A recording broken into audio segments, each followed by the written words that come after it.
नमस्कार, बहुत स्वागत है आप सभी का। आप देख रहे हैं न्यूज 18 प्राइम और आपके साथ मैं हूं ममता तिवारी और मैं हूं आपके साथ प्रियंका राय। बुलेटिन की शुरुआत मॉस्को से मिल रही खबर के साथ करते हुए प्रधानमंत्री नरेंद्र मोदी रूस की राजधानी मॉस्को पहुंच चुके हैं और प्रधानमंत्री नरेंद्र मोदी का रूस में ग्रैंड वेलकम हुआ है। खुद रूस के डिप्टी पीएम डेनिस उन्हें लेने के लिए एयरपोर्ट पहुंचे, अपनी कार में बिठाकर होटल तक ले गए। ऐसा आमतौर पर बहुत कम होता है। चीन के राष्ट्रपति शी जिनपिंग जब मॉस्को पहुंचे थे तब उनका भी इसी तरह से स्वागत नहीं किया गया जिस तरीके से प्रधानमंत्री नरेंद्र मोदी का हुआ है। पीएम भारतीय लोगों से मुलाकात भी कर रहे हैं और लोग पीएम का भव्य स्वागत कर रहे हैं, जो आपको तस्वीरों में भी नजर आ रहा होगा। भारतीय परंपरा से पीएम का स्वागत किया जा रहा है। पीएम मोदी 2 दिन के दौरे पर रूस पहुंचे हैं और आज रात में रूस के राष्ट्रपति पुतिन पीएम मोदी के साथ डिनर करेंगे। तो दोनों नेताओं के बीच प्राइवेट मीटिंग भी होगी। भारत और रूस के बीच रिश्ता नए आयाम गढ़ने जा रहा है। पीएम मोदी और रूस के राष्ट्रपति की यह मुलाकात भविष्य की संभावनाओं के दरवाजे तो खोलते ही हैं, साथ ही ये मुलाकात कूटनीतिक, राजनीतिक और आर्थिक मोर्चों पर भी बेहद अहम साबित होने जा रहे हैं। देखिए रिपोर्ट।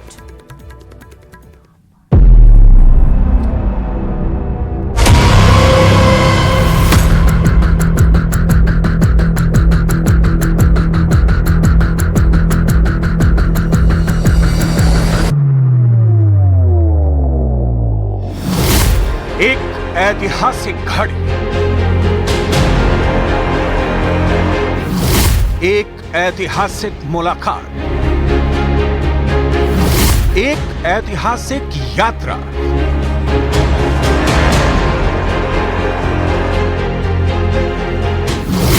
एक ऐतिहासिक सफर। भारत और रूस की दोस्ती का भूत, भविष्य और वर्तमान किसी से नहीं छिपा। सोवियत संघ से लेकर मौजूदा रूस तक दोनों देशों के बीच रिश्ते अभूतपूर्व रहे हैं और यही वजह है कि ग्लोबल पॉलिटिक्स का कांटा रूस की तरफ शिफ्ट हो गया है। रूस के राष्ट्रपति पुतिन और पीएम मोदी के बीच 22वीं सालाना शिखर बैठक के कई डायमेंशन हैं और हर डायमेंशन का अपना महत्व है। यही वजह है कि विदेश मंत्री एस जयशंकर भी इस मुलाकात को नए युग की शुरुआत मान रहे हैं। We are, after all, 2 countries who have such a strong history of working together, very steady history of working together. So we did, both of us value very much the need for an annual summit. आंकड़ों से समझते हैं कि भारत और रूस के बीच इस मुलाकात के मायने क्या होने वाले हैं। रूस भारत का चौथा सबसे बड़ा व्यापारिक साझेदार है। दोनों देशों के बीच 2025 तक द्विपक्षीय व्यापार 30 अरब अमेरिकी डॉलर का रखा गया था, लेकिन वाणिज्य विभाग से आया डेटा बताता है कि फाइनेंशियल ईयर 2023-24 में द्विपक्षीय व्यापार 65.70 अरब डॉलर पहुंच गया।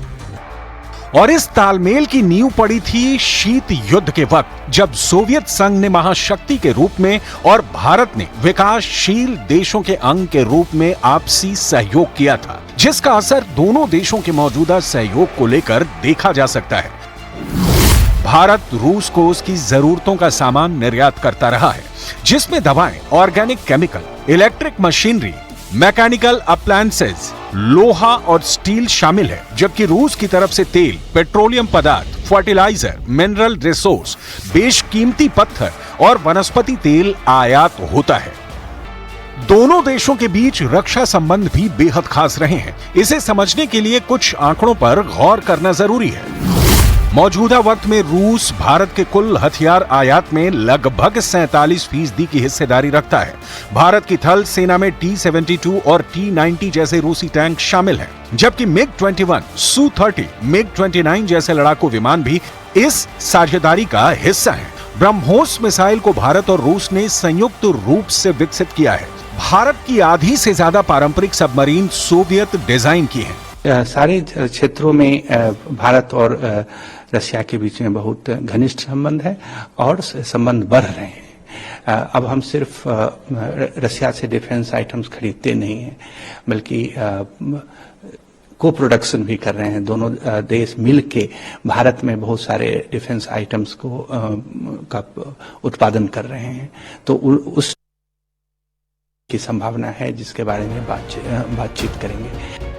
चीन से तनातनी के बावजूद भारत ने रूस के साथ रिश्तों का जो संतुलन बनाया है उसे भारत की कूटनीतिक ताकत ही कहा जा सकता है। यूएन में आतंकवाद के मुद्दे पर रूस भारत के साथ खड़ा रहा है। जब यूक्रेन के खिलाफ रूस ने जंग का ऐलान किया तो भारत ने रूस के खिलाफ अमेरिका के रवैये की अनदेखी की और तटस्थ रहकर रूस का साथ दिया। ये भी एक वजह है कि मोदी और पुतिन के इस नई मुलाकात का असर अमेरिका में भी हो रहा है। पीएम मोदी की यात्रा पर पश्चिमी देश बहुत ही बारीकी और ईर्ष्या से नजर बनाए हुए हैं। उनकी निगरानी का मतलब है कि वो इसे महत्व देते हैं और वो गलत नहीं है। इसमें बहुत महत्व देने वाली बात है। इतना ही नहीं, भारत और रूस का सांस्कृतिक जुड़ाव भी किसी से छिपा नहीं है। सोवियत संघ के जमाने से ही दोनों देश एक दूसरे की सांस्कृतिक भावनाओं का आदर करते आए हैं। यही वजह है कि पीएम मोदी के लिए रूस पलक पावने बिछाए है। उमंग है, पब्लिक सब we are waiting for him. लोग तरह तरह के लिए प्रिपरेशन कर रहे हैं। सब कोई ये अपने अपने कोई कल्चरल प्रोग्राम्स कर सोच रहे हैं कुछ है। हम अपने मेनू में भी कई गुजराती डिशेस वगैरह इंट्रोड्यूस किए, lots of thing. Even the menu that is made specially, उसमें भी कई नया आइटम्स हम लोग इंट्रोड्यूस किए गुजरात से। That's what's going on. जाहिर है दोस्ती का ये नया दौर एक नया अध्याय लिखने जा रहा है।